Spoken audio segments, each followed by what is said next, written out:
Hi guys, and welcome back to our Rebuilding Sunderland 2.0 career mode. Now in this episode it is just going to be the part 2 of the January transfer window. Depending on outgoings, this video could literally be about 5 minutes long, which I'm willing to risk. Because at the moment we do only have 976k, where we could probably squeeze one player more in with that. But we are still waiting on Barini's transfer to go through. If it does go through, it seems to have taken a heck of a long time. It's there we are. It was a 9.4 million bid or transfer fee, so we could maybe get about 7 million from that, which would be massively helpful. And also guys, at the end of the episode, what I am going to do is ask you guys to comment a starting 11 for us and a formation and what have you, and in the next episode my favourite squad or starting 11 that I have seen commented I will start in the next episode. And I'll also give a shout out to the person who left that squad or starting 11. What's wrong with me? Just say starting 11, not squad. So at the end of the episode I will run through the entire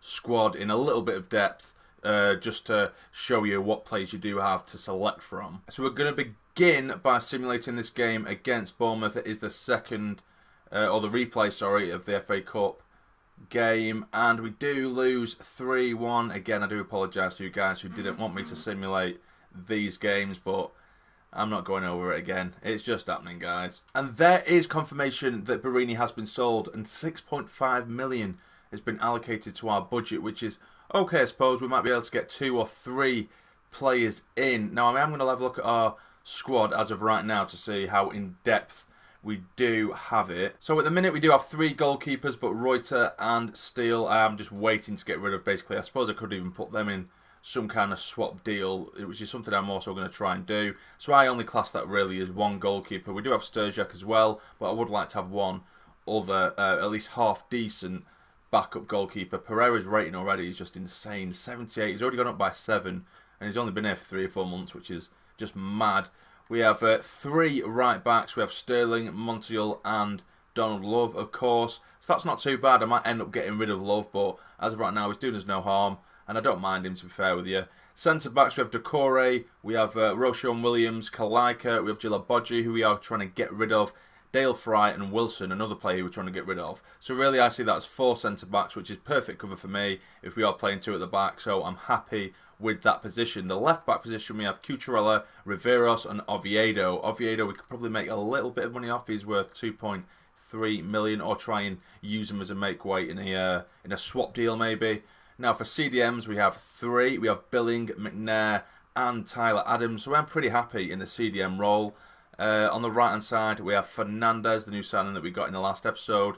Paulo Fernandez. We have Honeyman, who I don't really play as a right midfielder anyway. I'd play him as a cam or a central midfielder. We have Embleton, Dazelle, Robson as just straight up central midfielders. Embleton will have a very much a bit part role. Dazelle is our new signing. Robson is just gone out on loan. So really we only have 2 natural central midfielders there. But I think we do have quite a few cams. We have Foden, Gribbin and Gooch as well. All of them can play in the centre of midfield as well. So even the centre is looking half decent right now. And on the left hand side we have Sancho, and we also have McGeady, but McGeady is a player who I would look to get rid of as well. So maybe another left winger and then a backup goalkeeper is what we need. And we have quite a few strikers now. We have 4 young strikers: Osoro, Nikita, Maja and Brereton. But even if we do end up overloading this squad, I really don't mind. Like I said in the last episode, I don't mind whether we end up having 20 right midfielders. It's literally just getting a huge hold on this squad, and it is going to be like an academy of players, which is what I'm trying to go for. Even if next season we end up sending half of them out on loan, that's fine. There still are players, we can still make use of them. Even if we end up selling some of them, you never know. I'm just trying to do it this way, because this is the way I think Sunderland should be doing it. So let's try and make our first transfer of the episode. There we have 7.6 million. Let's see what we can do. And we have made our first signing of the episode. It is Unai Simon, who we purchased from Atletico Bilbao, or Athletic Bilbao. We paid 1.4 million for him. He's rated 70. He's 20 years of age, and he's only on 9.7k a week, which I think is a bit of a bargain. He has plenty of room for improvement, and it is very easy to train up goalkeepers in this game as well. So we could end up with 2 very good goalkeepers indeed. So I think that's a really good way to I said Vailey then, didn't I? That's weird. That's a really good way to to start the episode. I don't know what's wrong with me, guys. I really don't. And that does leave us with 6.16 million in the bank account at the minute. I might try and do a few swap deals before I start ploughing through that money. Let's see what I can do. And our second signing of this episode is Ben Woodburn. I've bit the bullet. I said in the last episode I considered getting him, but I did end up getting Phil Foden instead. But we managed to swap Oviedo, a straight swap, no other money involved, straight for Ben Woodburn. He can play as a cam, a left winger, as a striker. He's only 18 years of age. He's rated 67. So, but the only thing that was a bit of a negative in this is that he wanted 33k a week, and there wasn't really much adjustment on that. But I suppose we're practically getting him for free because I wouldn't have used Oviedo too much anyway. So that is our second signing of this episode, and I think it's a brilliant one. We are getting overloaded, but I don't care. We're going to be surrounded by potential, and that is the aim. And we have signed another cam, guys, and it is Angel Gomez. He can play on the left wing as well. We now what I think and what I believe to be the three highest potential British cams we now have on our squad. We have Foden, we have Woodburn, and Angel Gomez as well, which I think is absolutely insane. He's only 17 years of age, rated 66. He signed a 4-year deal, which is brilliant, 18k a week, and it was for only 1.2 million, which is absolutely insane. And I know for a fact that this guy has an absolutely insane potential. What a signing. But now I am going to simulate this game against Hull City. I know we still have quite a little bit left in the bank. We have around 4 million left, but I do want to try and take it maybe to deadline day, see if we do get any more offers. And then, oh, we do win 2-1, which is absolutely fantastic. Adams and Madja getting the goals for us. I'm going to take it down to the last day of the window and then maybe make a bit of a flurry of signings. But it is actually getting to the point now where I'm thinking, where else do we really need to improve? But like I said, I don't really mind. Even if we do have 10 players for each position, I'm just going to grab them all because I'm greedy. And we have finally received an offer for Papi Djilobodji. I think he is worth around 7.7 million, but they have offered 7.4. I might see if I can squeeze out a little bit more, and I'll be back with you in just a second. And Pardew did settle for 8.5 million. If that goes through, then guys, we're just going to absolutely fill this squad with players that we probably don't need.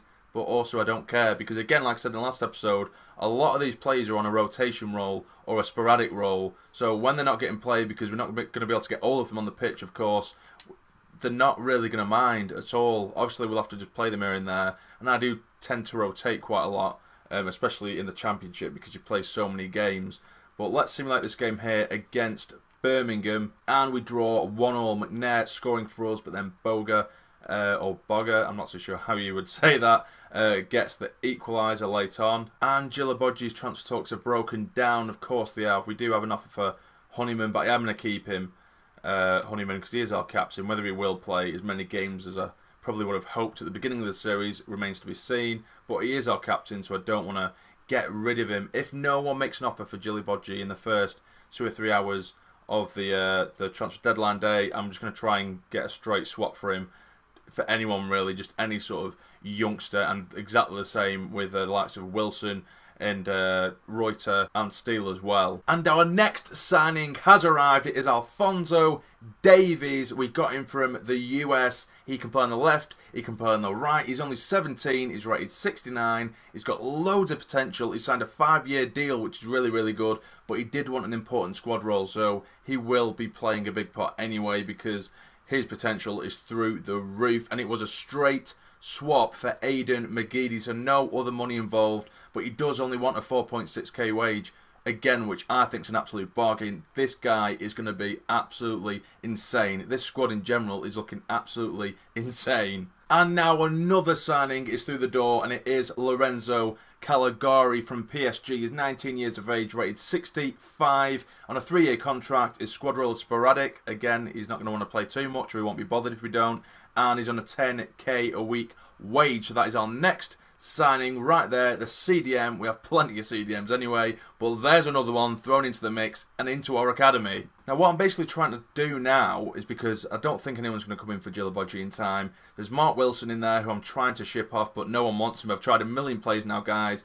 If this episode does end up being about 8 minutes long, I do apologise. I've been here for a very, very long time trying to get rid of certain plays and trying to make certain deals work. But if they haven't, they haven't. But what I am going to try and do, or what I'm going to have to try and do, is try and swap Djilobodji. And he's worth about 7.7 million So what I might try and do, even though it's kind of going against everything I've already said, I'm going to have to go for a slightly bigger player.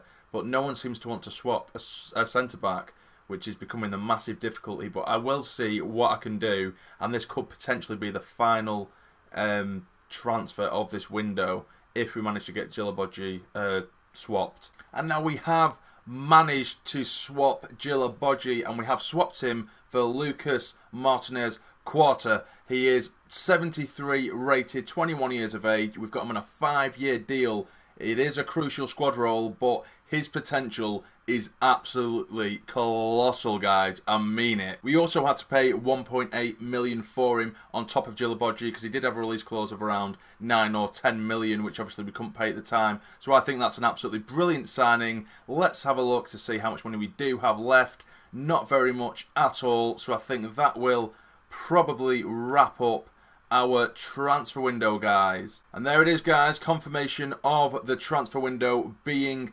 closed. Now, like what I did say at the beginning of the episode, I'll quickly run through the squad and then you guys leave a comment with your starting 11. And the starting 11 I like the most, I shall choose and start with at the beginning of the next episode, because now we will be playing a lot more games. We'll probably play 2 or 3 per episode, and then maybe 2 or 3 simulated as well, so then we can really get used to this team, our new team, our academy, basically. So here we are. We have Pereira, who is currently rated 78, ignore Steelenreuter, and probably Sturjak as well, to be fair. We also have Simone, who we did sign in this episode, and then for right backs we have Sterling, Love, and Montiel. I do like Sterling because he's got absolute pace to burn. Montiel is a bit more solid. He's got a lot more strength, and going forward he's got a decent pass on him and stuff like that. So there's 2 different ways we can go there. If we wanted a bit of pace with Sterling or a bit more sort of control on that right hand side, we could go for Montiel.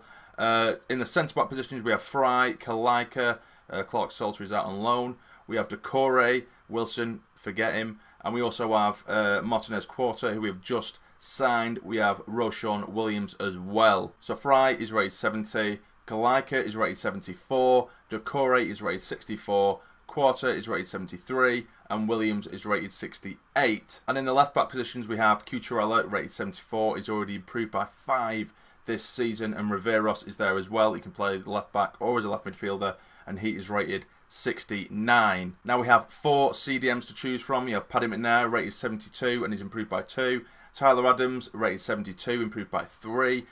Billing, our rainbow head, as you can see, he is rated 70.